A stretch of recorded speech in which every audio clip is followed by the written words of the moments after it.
I'm generally grateful that you've chosen to spend your time here. And the honest truth is, this work simply isn't possible without you. We are only able to keep the momentum and keep the movement going because you are here. Every person who hits subscribe is the reason we can continue to do this work. If you find any value here, I would be honored if you join us. Thank you for making all of this possible.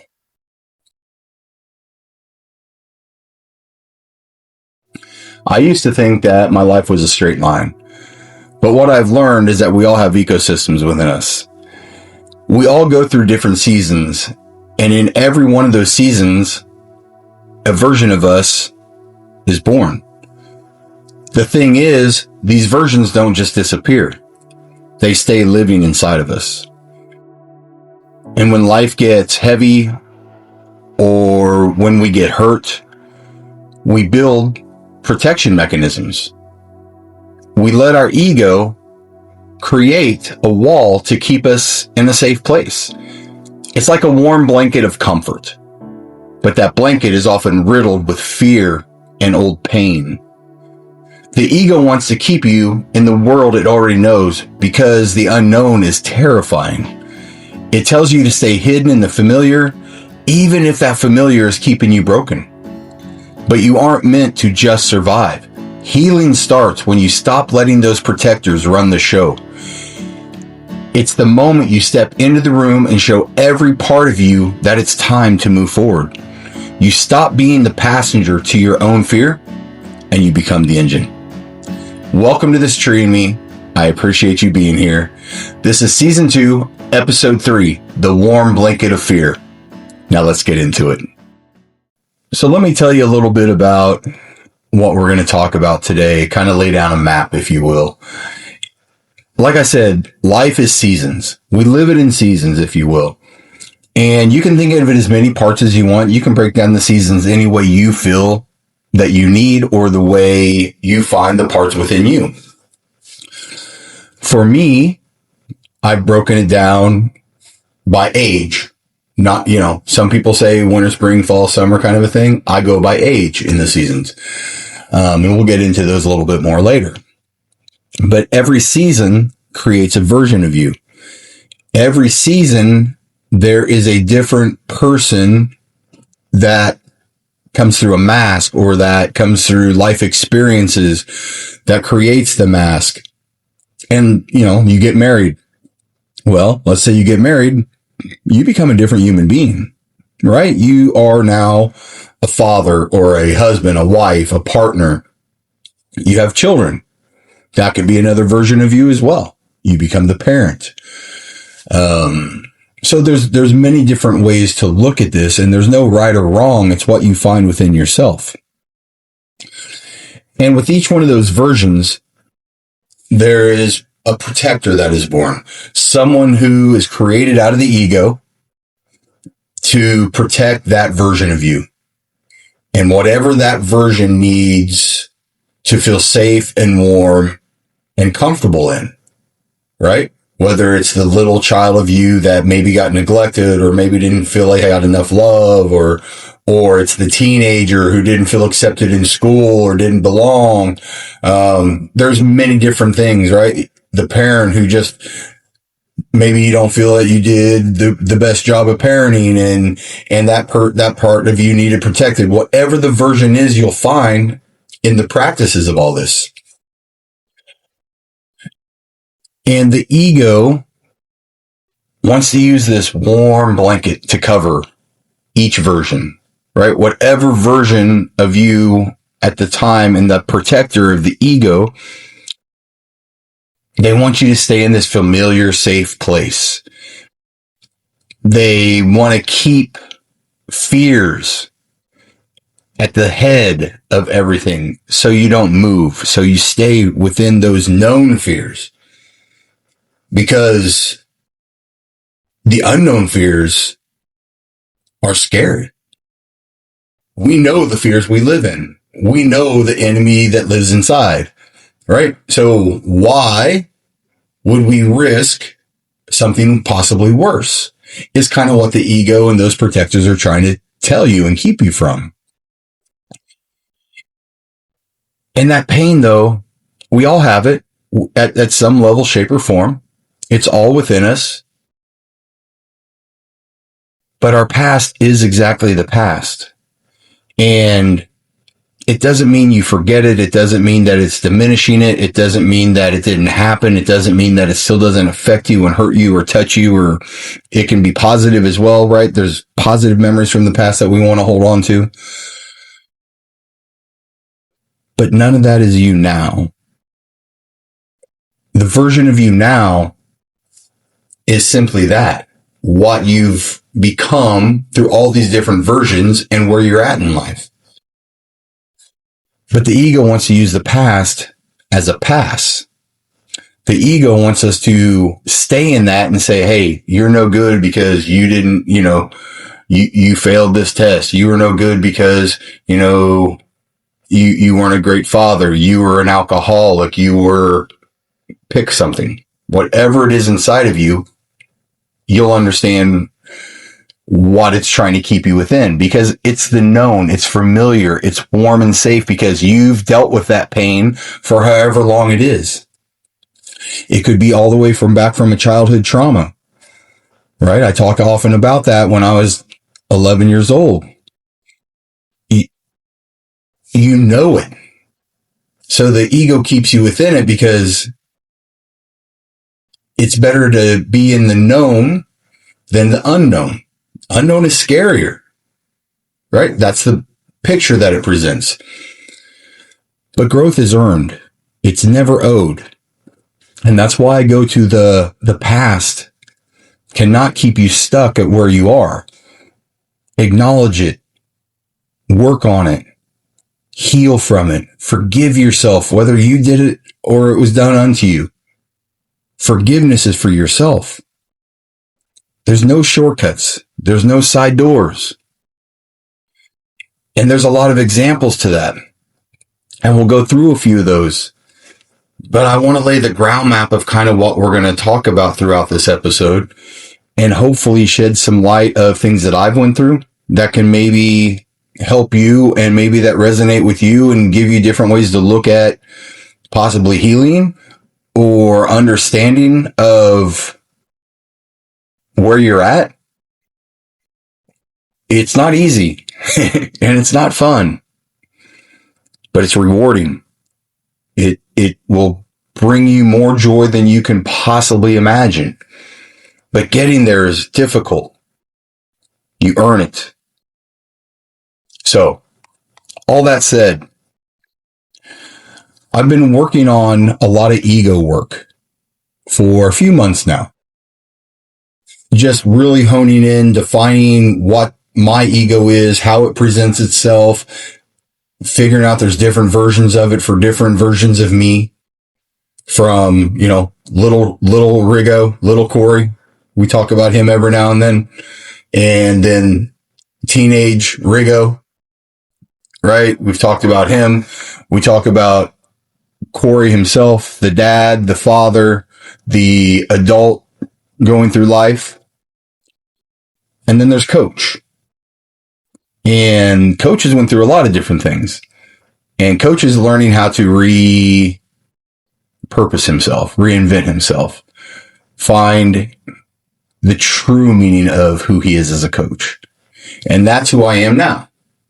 That's the way I view myself now. I have learned and come to embrace that title. For the longest, I wanted to get rid of it because it was negative almost. It was competitive. It was all the stuff that went along with the competitive side of coaching youth soccer and this and that and everything that goes along with that. But that's not the coach within me.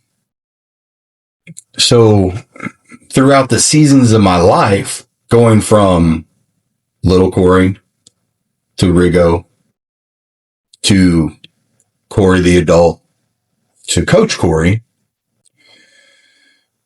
and seeking to become the best version of myself,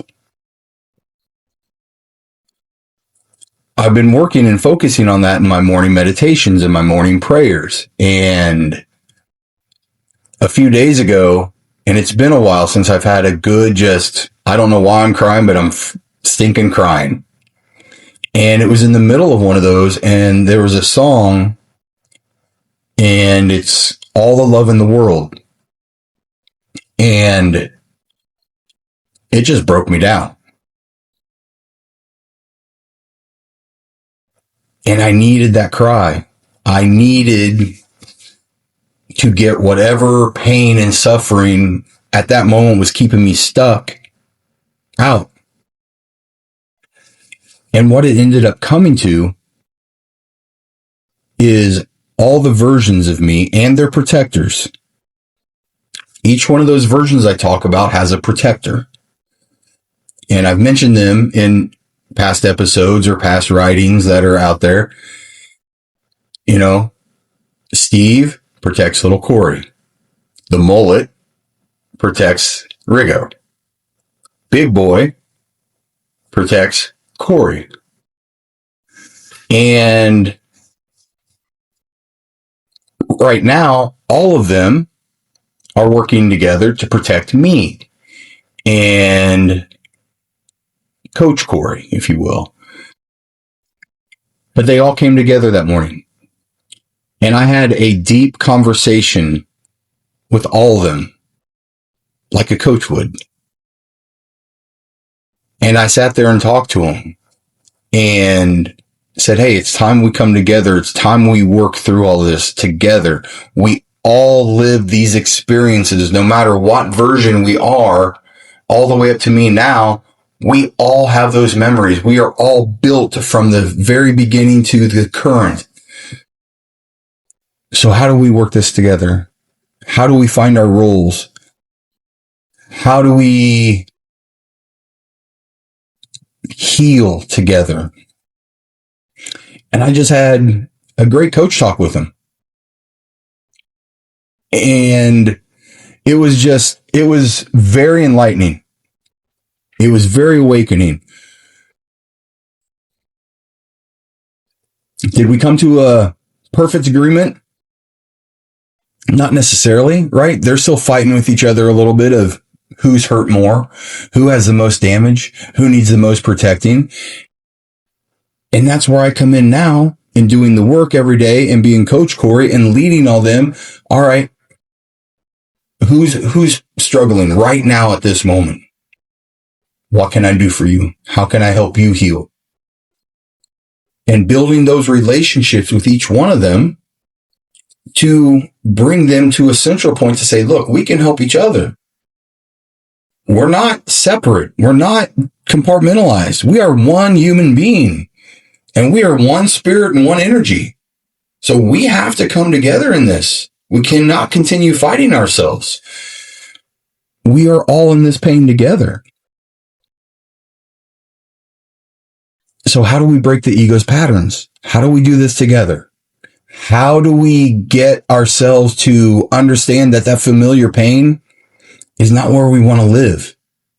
I don't want to live in the familiar pain from Little Cory. I don't want to live in the familiar pain from Riggo, and so on. How do we break that? How do we do that together?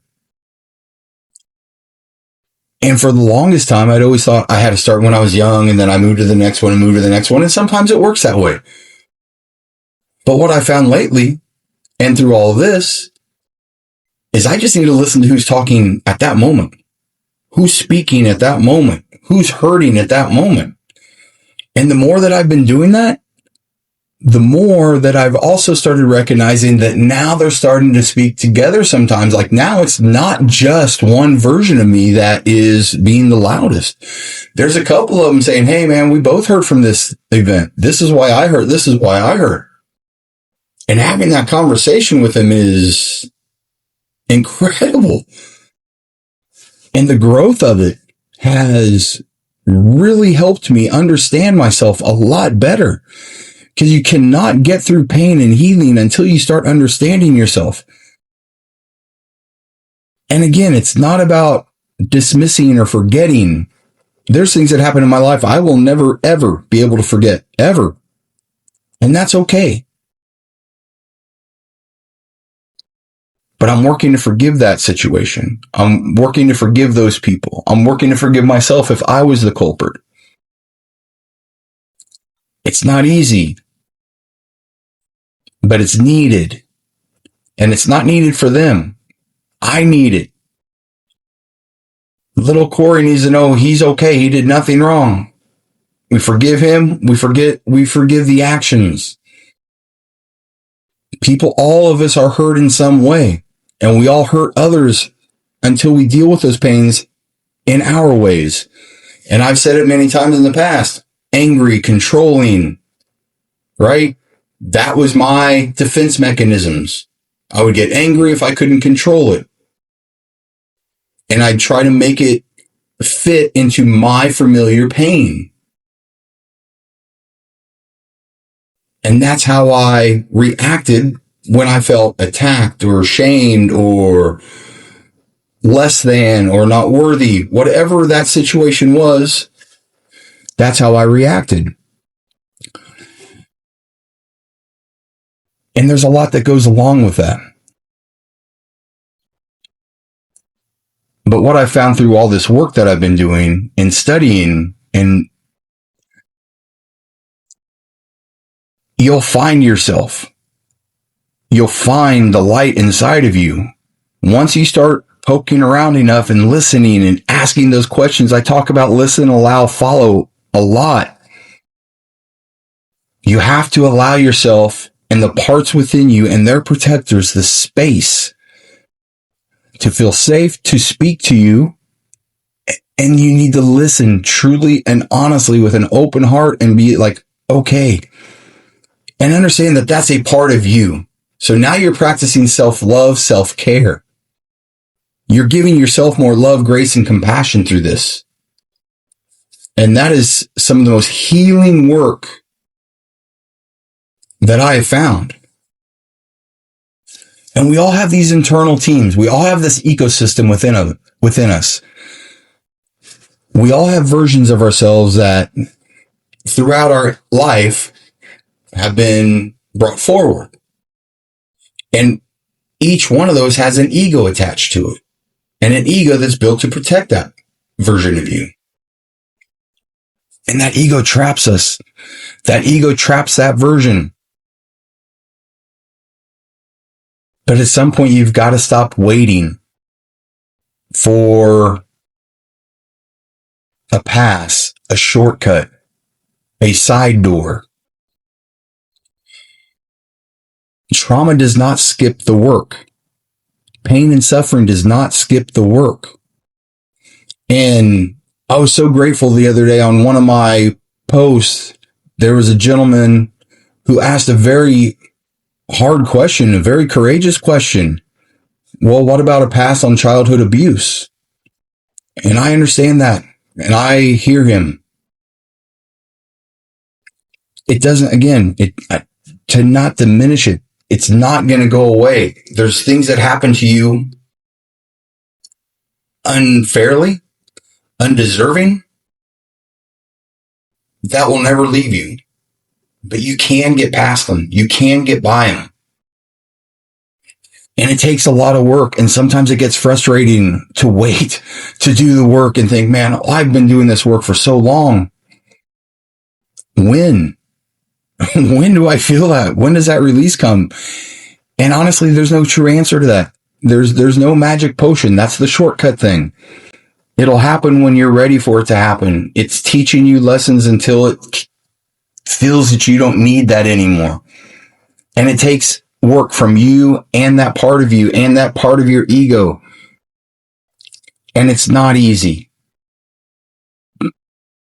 There's something that I work on every single day of my life since I've started this journey. Every day. It's getting better. I feel it less and less. But the other part of that is I'm starting to also understand that no longer controls me. The things that I'm talking about and speaking about have happened in the past. So how can I learn from them? Well, I can help others get through their parts and moments.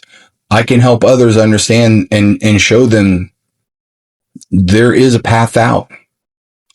You can use them to teach and guide and Show others a compassion and a love because you understand the opposite side of that.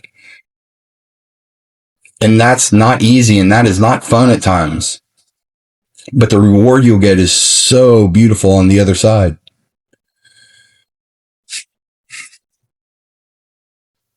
And I'm going to use the terminology of bringing the team home a lot, right? It's the coach. Everyone inside you's got a role, including you now. You have a role, including your highest, truest self that you're trying to attain. He or she, however you identify that person, speaks through you. You've heard it. You felt it. You have intuitions of things that you should be doing, and you follow them sometimes, and sometimes you don't because they're too scary. The whole team needs to be together, needs to be working as one. And we need to understand, just like a team, just like any team, doesn't matter, work, sports, acting, whatever, people who are working in a group together to have one goal, to have one outcome, right? Everyone has a role, and everyone is not equal in that role. There's some roles that are a little bit more persistent. We just kind of talked about one. That role might need a little bit more love for a little bit longer. And that's okay. That's when the other part of the team helps build that part up. And that's when the other team says, all right, hey, you're not defending very well today. I'll go do the work for you, man. I got your back. Hey, you can't score goals today. Hey, no problem. I got you. Hey, you don't have the right questions in this meeting today. I'm here. I'm supporting you. I've got your back. And it's the same internally. It's the same in your internal ecosystem. You support each other. And once you start supporting your own ecosystem, the external ecosystem in the world will look different to you. You will start looking for answers and solutions to help others instead of wanting to fight and argue and be bitter.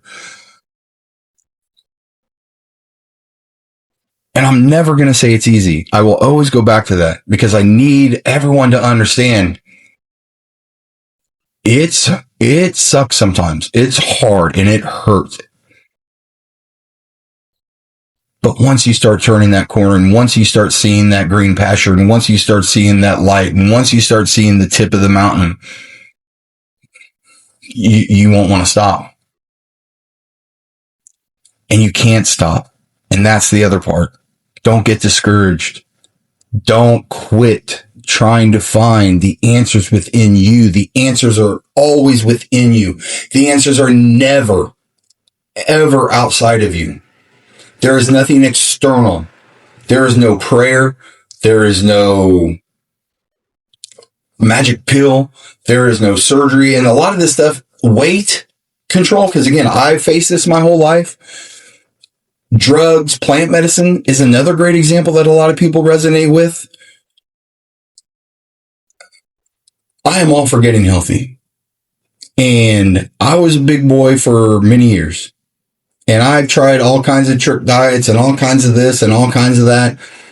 And I'm going to use, like the big drugs right now that people are taking shots and things for, that people are taking the surgeries for to get thin. If that's getting you to a weight and to a controllable thing to where your organs, your internal body structure is getting better, do what you got to do. But understand that is a shortcut.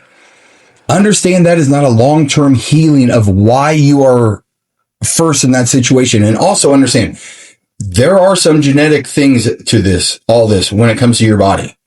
So that's a side as well. For me, it was a mental health thing. For most of us, I feel that it is. We're just not a healthy race. We're not healthy humans. And we've been taught by this world and by society to, hey, take this pill. It'll make you feel better. Hey, use this plant medicine. It's got all the answers. It'll make you see things that you have never thought you could see, or whatever it is. And I've tried every single one of them. So I'm not judging. I am not saying that you should not try it. You should not, that they don't work for you. I'm not saying any of that, because everything that we have talked about outside of having surgery, I have done every single one of these things. I have abused drugs and alcohol in my life. I have used plant medicine in structured tool mindset. I have taken medication and supplements and things like that to cheat the system to get thin. I have been a diabetic until recently that I was taking medication. And yes, that's prescribed. And it did help my numbers. But all it did is mask the crap that I was still eating because I was still unhealthy. So it just keeps you in that state. It keeps you in that warm blanket. So if you're using plant medicine, great, because it does give you some answers and some journeys that you go on that are like very enlightening. But the work is every day. You got to come out of that and understand that those aren't the answers, that that's not going to be something that can guide you every day of your life. Nor is the weight loss. You can lose all the weight in the world. How many of us went down and up and down and up? There's a reason for it, because there's something inside that still hurts. There's still pain inside of us. And you have to find that pain. And you have to deal with it and work through it. There's nothing external, guys. There's nothing. Everything comes from healing within. Self-love, self-care. It's a hard thing to conquer. It takes courage. It takes determination. It takes grit. It takes a lot of things that every single one of us have inside of us, but the ego keeps us underneath that blanket. The ego wants to keep us in that fear that we know, because the unknown is even more terrifying. It tells us. So look at your own warm blanket. When you feel that, where's it coming from? What is it? You can find spots in your life to where you're seeing and hearing things inside that are keeping you stuck. You can recognize it. What is it? What is it for you? How do we stop letting that ego drive us there? How do we take control of our own life and stop letting the ego drive? There's a light behind all those scars. There is light within you, no matter how deep that scar is, no matter how hard, no matter how painful that scar is. There's light behind it. And all it needs is a crack. All it needs is just a touch to start shining. You've got to do the work for yourself. No medicine from the doctor. No medicine from any jungle or any other plant medicine. No pill, shot, or surgery is going to do the work for you. It can help you. It can give you lessons that you have to go find the answers for. But it's not going to give you the answers. It's not going to do the work every single day of your life that you need to do to heal inside. You have to do the work yourself. And you have to lead that internal team home. You have to find those parts within you and those protectors within you and start working with them and talking to them and listening, and don't judge them, and because you're just judging yourself. Listen to them. Build a relationship with them. That pain will start subsiding. But that's who has to do the work. It's all within you. Everything else on the outside is a tool to help you a little bit, to give you a little bit of a nudge. I needed that nudge a lot of times when I was heavy and I needed to lose weight. I needed that nudge, and it helped me, and it finally stuck. Because now I don't need any of those things to do what I'm doing physically. I don't even have to take pre-workout to go to the gym. Like, it's changed my entire life. I no longer need plant medicine to calm anxiety, to settle my nerves. It helped me greatly through parts of this journey. It helped me see things that I needed to see, that I needed to deal with. It's opened up channels for me. But I had to come back and do the work every single day. And now I don't need those things any longer. Doesn't mean I won't in the future. It doesn't mean that I can't skip a beat again. But if I stay true to myself and I stay true to the work and I look at no shortcuts, just truth, and really keep dealing with it, even when it's the most difficult things to deal with, it's better than the opposite. It's better than going back to where I was. It's rewarding. It gives you self-pride. It gives you a confidence level and a joy to life that is infectious, and you want to start chasing it even more. Can't rush it. That's the other kind of crappy part. There's no shortcuts. You can't rush it. You just keep doing the work. You stay diligent about the work. You stay within yourself, and you'll find the truth. And you'll find what works for you. And one day you'll thank yourself. You'll look in that mirror and you'll see the person that you know you can be. You'll see the person you've always known you could become. So before we go, I want to challenge you a little bit. The next time that fear or pain shows up, I want you to just stop. Don't run. Don't run. If you're driving, pull over maybe. Wait until you park. If you're in a meeting, take a breath, close your eyes just for a second and recapture that later. But don't run from it. Sit in it. Where is it feeling in my body? Okay, I'm going to put my heart on it, or my hand on it, excuse me. And I'm going to close my eyes and I'm going to start speaking to it. I'm going to start having a conversation. And I'm going to say, hey, I hear you. What's going on? Might even say, like, who is this? What version of me is this? What do you need right now? What's hurting you? Is there anything that I can do to help you? And just sit with them. You've got to build that trust. It's you. You have to believe and trust in yourself that you're not going to follow the path of the past. You're not going to go back into eating or drugs or drinking or anger or whatever the vice is. Your body and mind have to believe. Those parts and versions, you have to believe that you are not there to cover them up, to mask them, to push them aside. You're there to truly try to listen and heal. That's extremely important to them. That's extremely important to you. Don't you feel better when a friend, you can tell when somebody's talking to you when they really care and they really want to hear what's going on with you compared to that, hey, how you doing? Oh yeah, not so bad today. Oh, what's going on? You can feel the fakeness, and when someone's looking at you and they're genuinely like, hey man, tell me about that. So tell me more. How's that making you feel? You can tell. Have that conversation like it's your child. Have that conversation like it's somebody you love with the deepest emotions in your body, and you want to help them get through that situation.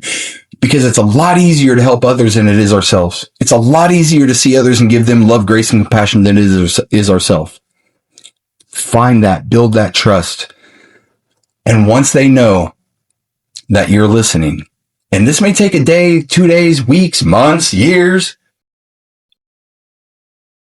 you'll be able to ask the question, if you didn't have to protect me, what would you love to be doing? If you didn't have to look out for me, and we weren't living in fear and pain, what would you be doing with your life? And that's where everything changes. That's when you start bringing that team home. If this episode made you think, please hit that subscribe button. Share this with someone. It's how we grow. This is how we stay connected. We have new episodes that drop every Sunday. Every Wednesday, we have Blessed and Grateful Wednesday. And now on the website, we have a blog section that I drop every Friday, some writings and journaling that I do throughout the week. I want to stay connected. Help me grow this thing. Let's help heal each other. Let's grow together. Let's ask the hard questions. I'm not afraid to have the hard conversations. I'm afraid of quitting. I'm afraid of stopping that. So let's do our best to do it together. This has been This Tree and Me. I am Corey J. Riggs. I love you all. Be blessed.